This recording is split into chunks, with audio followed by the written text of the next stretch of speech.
but so instead of taking a break, we're going to go right to our guest. Our guest today is Dan Bongino. Dan Bongino is a candidate for U.S. Senate from Maryland.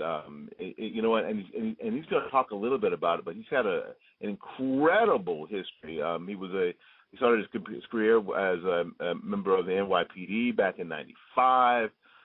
He joined the Secret Service a few years later, and then he left the New York field office and became an instructor for Secret Service training activities. He ended up being on the elite Presidential Protection Division of the George Bush administration, graduating to the top of his class. Is just an amazing individual. He has a graduate degree in both psychology and business administration. Boy, isn't that the most amazing two things put together? How people think and how they think about their money. And how to think about money.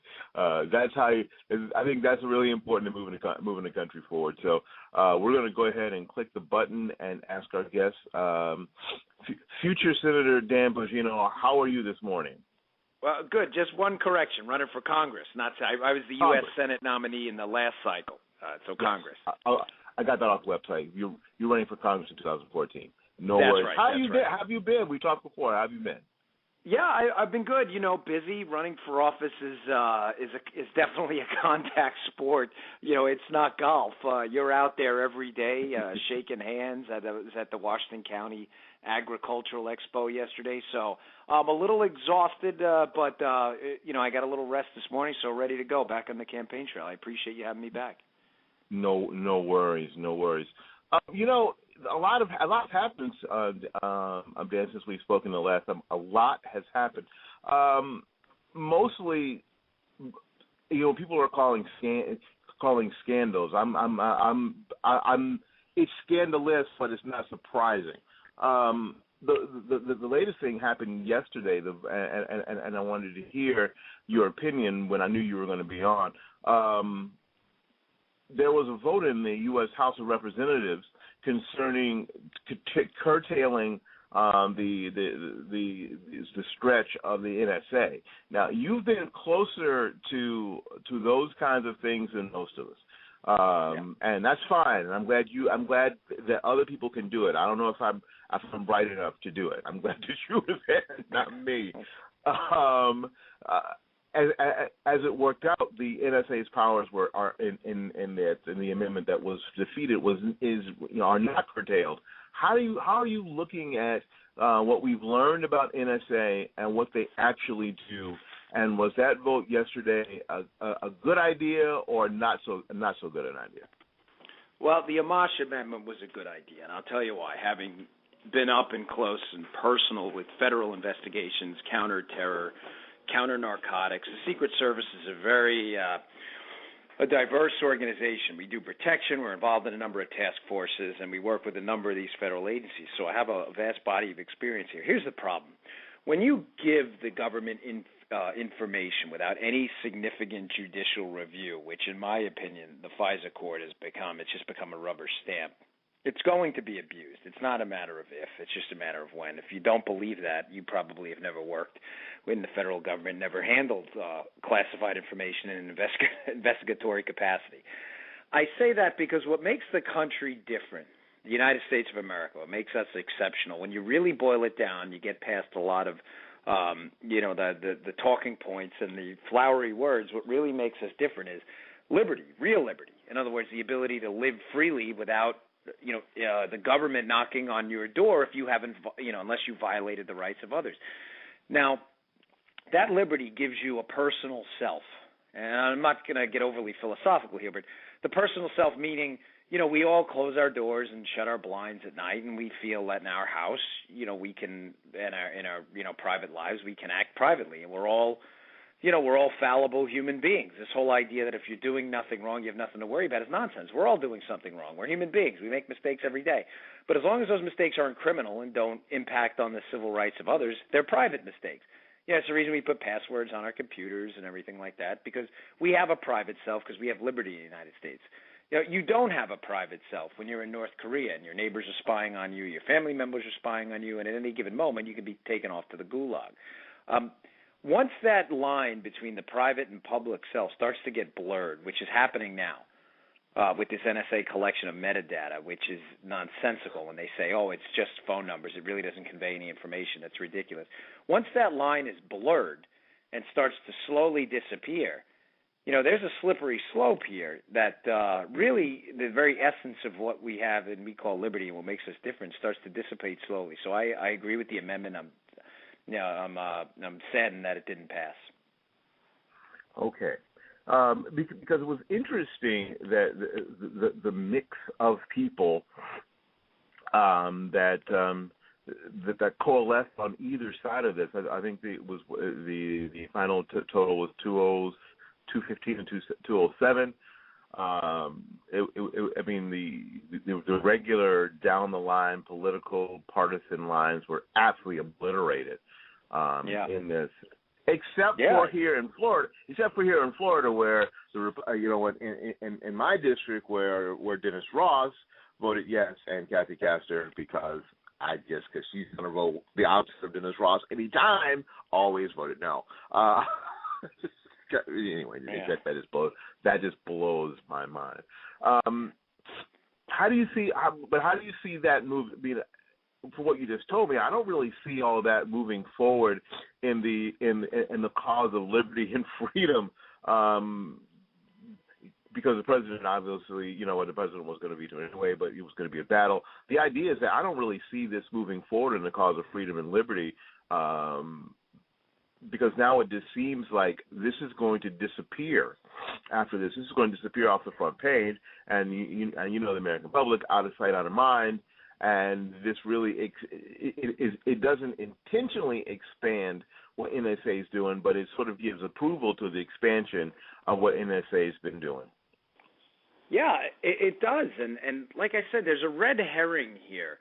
The old liberty, for security. There's no such thing. You give up your liberty, you're never ever going to have security. It doesn't really matter. I mean, what state do you know that was either socialist or fascist, where there was no personal self? In other words, everything was public when the government decided it was public, where you felt secure, or any family member felt secure. I encourage you to ask people from the former Yugoslavia or the Soviet Union who are now in the United States if they really felt secure when they had no liberty. It's a nonsensical argument. It's ridiculous. And here's the problem.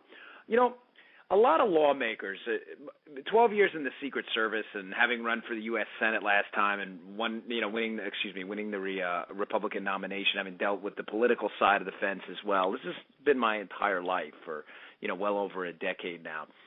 You have these out-of-touch political aristocrats who have absolutely no idea what it's like to be either a street-level police officer or a high-level federal investigator on a counterterrorism task force. They have no idea. They don't understand that the incentives in government are to always abuse information. It's not that the people are bad folks. No, this is not a knock, because I get emails sometimes from NSA folks, and they say, well, I think it's it's kind of a shot at the NSA, and you don't trust it. It's not that I don't trust people in the NSA. I don't trust my coworkers in the Secret Service if they're going to be given information. It's not that they're bad people. You have to understand the incentive in the Secret Service when you're on the federal investigative side. The incentive is to arrest people. That's how you're evaluated. It's not necessarily, it's not how you're paid, but it's how your performance reviews happen. Are you making good cases? Are you arresting folks? If you're going to give me information for free and there's no penalty for me to use it, of course I'm going to use it. It's ridiculous. Make the guy's a beast. He's not thinking about violating your civil liberties. He's just thinking about his job. You got to arrest folks. The information will be abused. And here's another big problem I have with this as well. Again, these folks who've never investigated a federal case and don't understand the steps that go into it, they're ignoring the obvious. There are ways to fix our counterterrorism investigative architecture. I have a book coming out in November. I'm not trying to plug it, but in the book I go into this in detail. Plug it. It's called Life Inside the Bubble, and there's a chapter that goes into deep detail on really definitive measures we can take to clean up our counterterrorism operation, consolidating agencies, consolidating missions, making computer systems talk to each other, radio frequencies talk to each other. Things in the federal government, when I was there, I couldn't believe, Willie. Like the fact that the FBI and Secret Service systems have absolutely no way of talking to each other at all. I'll give you a quick example. I was working a counterterrorism case that had a credit card fraud nexus to it, and I needed some classified information from the FBI office, which was just down the road. I had to set up an appointment to go over there, which took about a week. Once we got the appointment, I had to go in there. They had to give me in like a special room this piece of paper that was all redacted with black ink. It was absolutely ridiculous. The process was so absurd. I thought, I'm authorized to carry a gun next to the President of the United States on Air Force One, and you can't turn over this information about a target I'm about to arrest? It was just, meanwhile, Bradley Manning can have it. It was just the most ridiculous, and this has a real impact. That's why, in my opinion, the Tsarnaev brothers were allowed to travel to Dagestan and back and never be caught. I mean, there's ways to fix this without infringing on your civil liberties. Wow. That is pretty amazing. This man is authorized to carry a firearm within a breath length of the president, but I can't read this piece of paper, really. Yeah, it's so absurd. You know, it's when I describe it to people, how bad. It's worse than you know, and when you're in there, everything is what I call siloed and segmented, and there's no.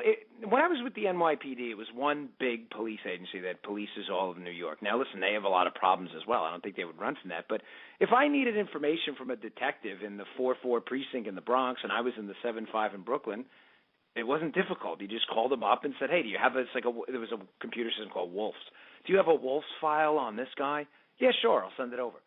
It doesn't work that way in the federal government. People don't understand. There's hundreds of different agencies. If I call the EPA, who has their own armed 1811 federal investigators, and say, "Hey, you have an environmental case on Joe Jones," it's like an act of God to get the data transferred over to the Secret Service. It's so absurd that the fact that we've had to rely on, I have an idea. Let's reform the counterterrorism, but let's do it by violating everybody's civil liberties first, and let's not look at streamlining the federal government. Doesn't that sound to you as like mildly ridiculous? Like, I have an idea. Let's just try reforming the law enforcement system first before we resort to collecting data on every single American in the country. Crazy idea, I know, but let's just try it. Yeah, it's amazing. But it's one of those things though. They'd have to self-indict first, and what I know about governmental entities in any capacity, what they never do is self-indict. They never say, "Oh, yeah, we've been screwing this up really, really bad all along. Let us fix it." That means they'd have to self-indict, and they never do. You bring up a great point. I think it's one of those. I think it's one of those things about government that has caused it to grow and caused it to be out of control. So, don't you agree? No, you're spot on. Your analysis is correct. The self-indictment process will never happen because there's no incentive to do that. When I was with the Secret Service, and every agency does this, it's not them. I'm not by any means throwing them under the bus. You get money. You get a block of money, whether it's due to a CR or a budget. And if that money isn't spent by the end of that, whatever that quarter or that that fiscal year may be, which I think ends September 30th, if it's not spent, you'd get these notifications like, "Oh, spend the money quick," and it would be on these ridiculous things because if we don't, we're not going to get it next year. Instead of setting up like a private business, an incentive to say increase productivity and spend less money on producing products, that way you can charge less for the products and then sell more. The government has the exact opposite incentive. The incentive for all the agencies are to spend more money because it's your fiefdom. But you have to remember, going back to my original point about consolidation, if we consolidated these agencies and incentivized the managers to spend less money and get better results rather than more, there would be no Secret Service versus FBI versus DEA for, we got to fight each other for that same dollar. It's almost like a steel cage match for that dollar bill the politician throws in the middle. And that's why this system is collapsing. And you're right, there's no incentive for me to self-indict my agency if the FBI and the DEA aren't doing the same. You look like an idiot. You're up on the hill going, "Wow, the Secret Service, we have a lot of problems." And then the FBI guy's up there telling you how wonderful it is. So your analysis is absolutely spot on. Wow, that is, it's so eye opening, but that is so sad, Dan.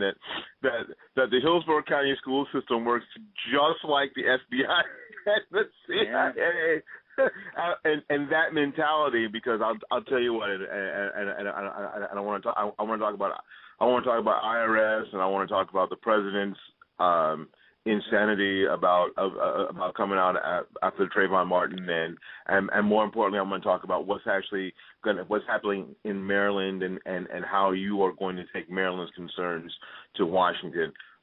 But before I go to that, I'm telling you, I used to get all my friends are band directors. They get calls from their bookkeepers saying, "You still have money in your account, Mr. Bongino. You still have money in your account."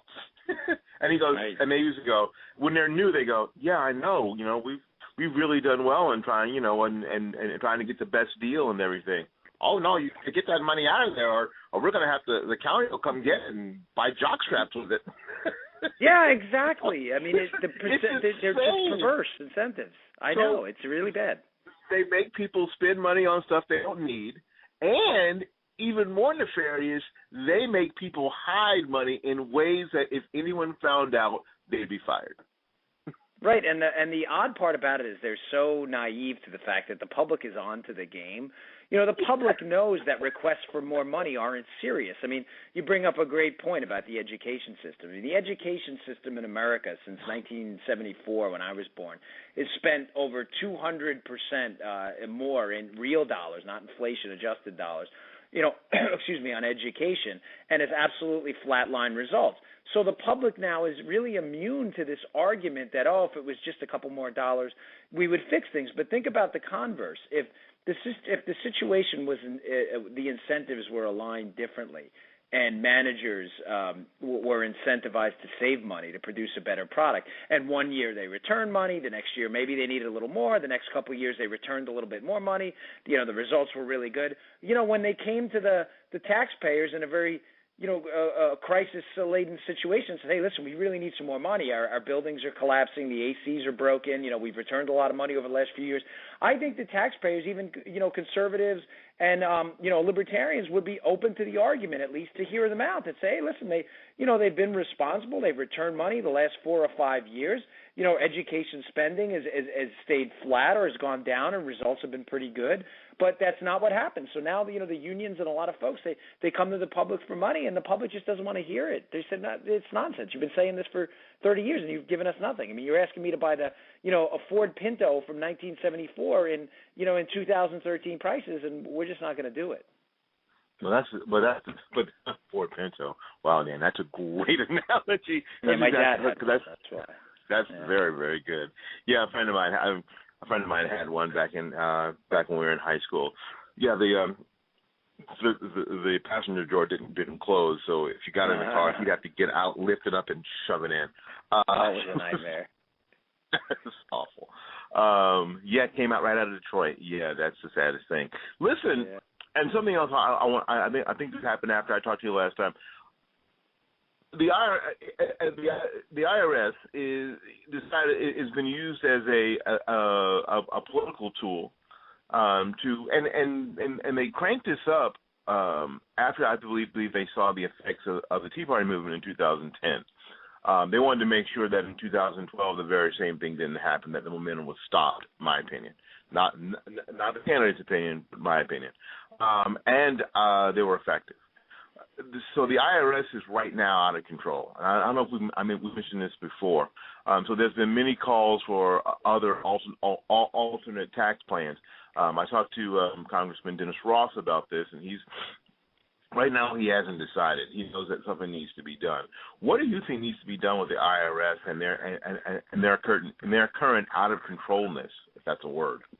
Yeah, well, first off, the major bedrock reform I think has to happen is we need to criminalize, not administratively penalize any federal government employee who illegally accesses information for political purposes. You criminalize it, and you start seeing people coming out in handcuffs for stealing people's information, the Christine O'Donnell situation in Delaware.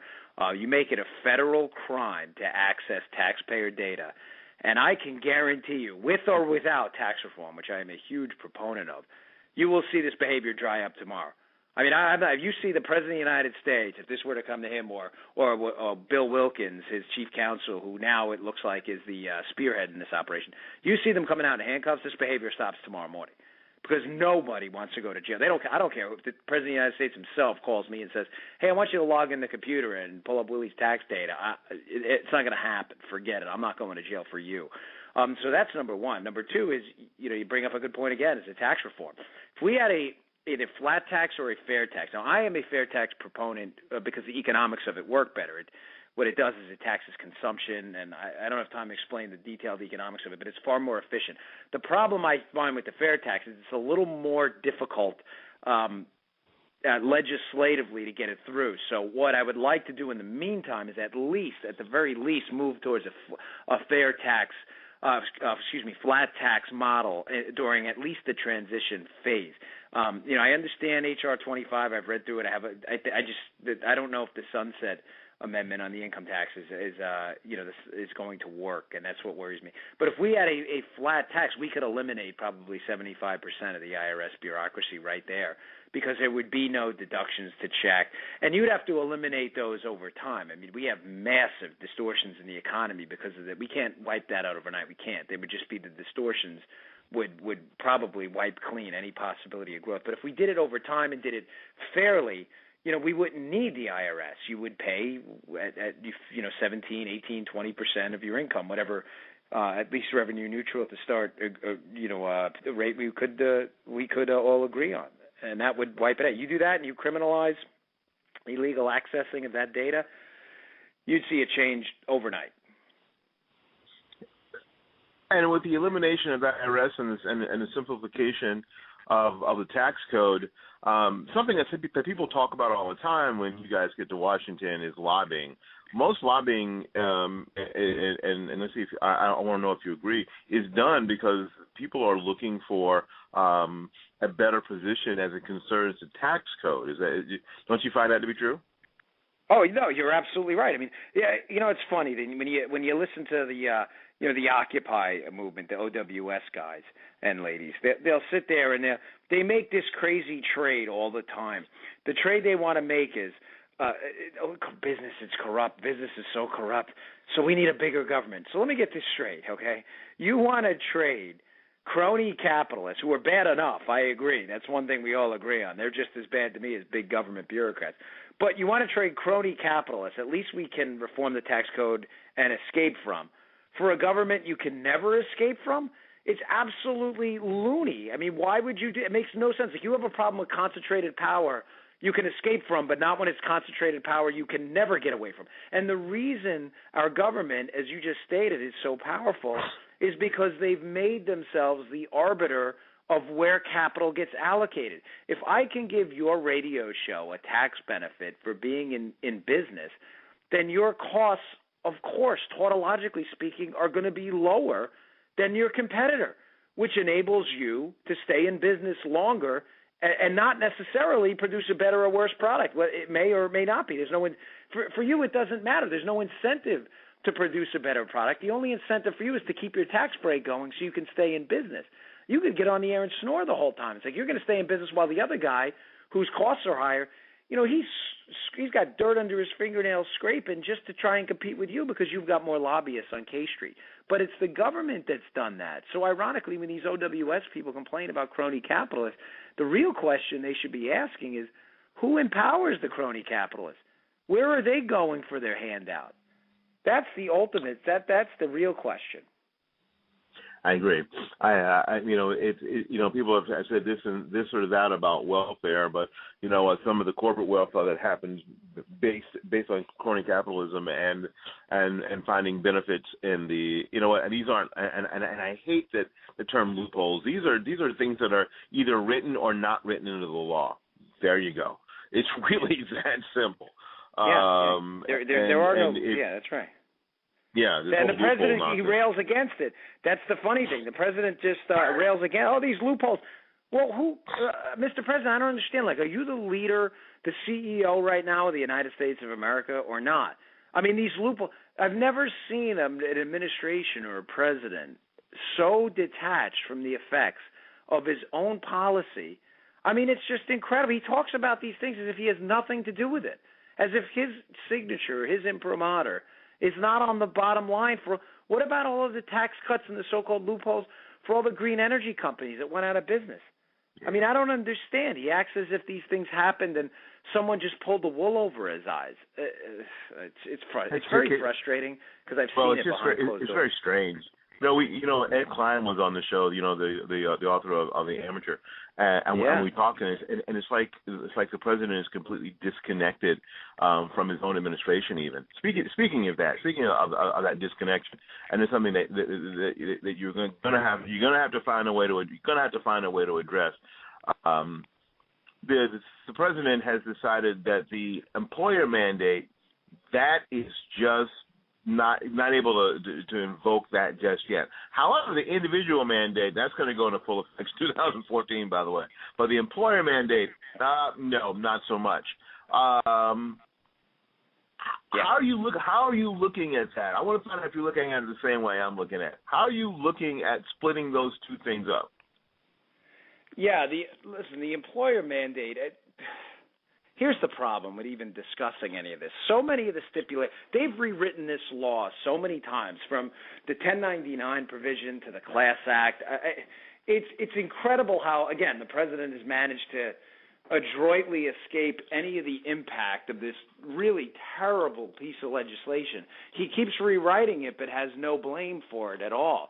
I mean, it is what it is kind of a thing. And you can't have an individual mandate that skews work hours or an employer mandate that skews the number of people you hired. You can't. Of course there's going to be an economic impact. It's like saying, I'm going to increase the taxes on children's toys 5,000%, but, no one's going to, the level of children's toys purchased are going to be the same. Of course they're not. People are rational maximizers, and they're going to do what maximizes their own personal benefit, including their business. The penalties, they're going to just dump them on the whole thing has to be scrapped. It has to start over. It has to be an individually driven healthcare reform with a means-tested benefit for those in poverty who can't afford.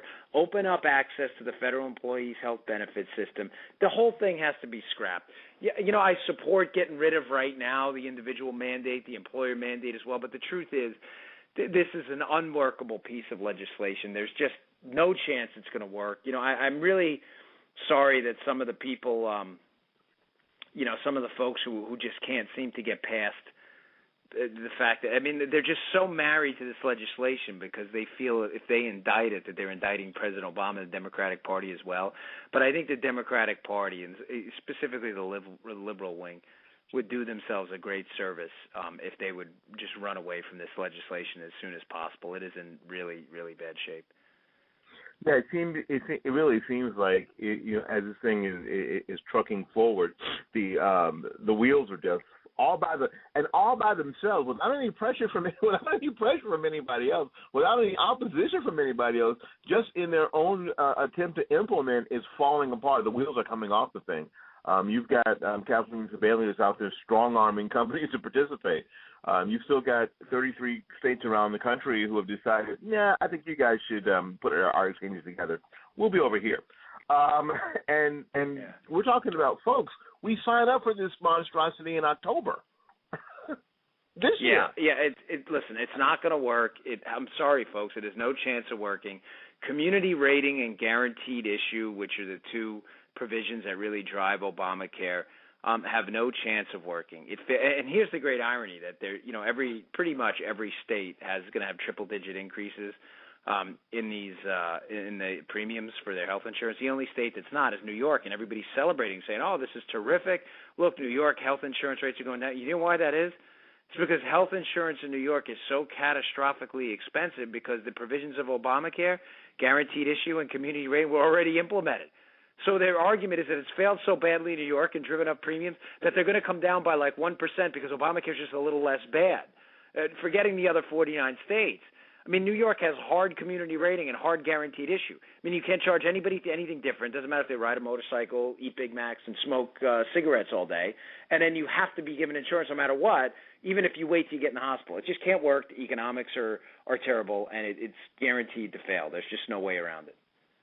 Wow, and when you get elected, you're gonna that that package is gonna drop right in your lap. I'm so excited for you, Dan. I'll give you a call. Yeah. And ask you how it's going when you get elected. Because I have that great Congress app on my phone. I'll find you in a heartbeat. You can't hide from me. Listen, thank you. Jay, I know you're excited. Listen, I know you're going. Tell me about how things are going in Maryland, because that's really important. And while the listeners are listening, what is it that you can afford to the citizens of Maryland to make sure that they send you to Washington on their behalf in 2014? Yeah, I'm sorry. There's so much going on here. I got like 4 different phones ringing at every time. This is crazy. Maryland is it's a state that used to have. It used to have 4 different congressmen. We used to have 8. We had 4 who were Republican, 4 who were Democrat. We now have 1. Maryland's a winnable state. The district I'm running in is the only real purple district left, District 6. We had it for 20 years, the Republican Party. We lost it. We're going to get it back. You know, the dynamic in Maryland is tough. It's always tough, but I came from New York, which I think was a lot tougher. I think in New York City at the time we had an 8-1 disadvantage. We won the mayorship twice. We would have won it 3 times if the term limits weren't in effect, which I firmly agree with term limits as well. So we have a good shot. We go everywhere. We shake hands. No one does grassroots better than us. We have a good amount of money. We have a great volunteer base. You know, our media profile is pretty good. We have an appearance coming up this weekend, a big appearance, and we have a number of radio spots coming up. So things look really good for us. You know, I'm extremely optimistic, and I'm looking forward to a good race. That sounds exciting. That sounds phenomenal. Listen, just like always, you are always welcome here. If there's something going on that you need to tell people about, if there's something that that's really important, you know how to get a hold of me. You get a hold of me. We'll get you on. We'll get you promoted.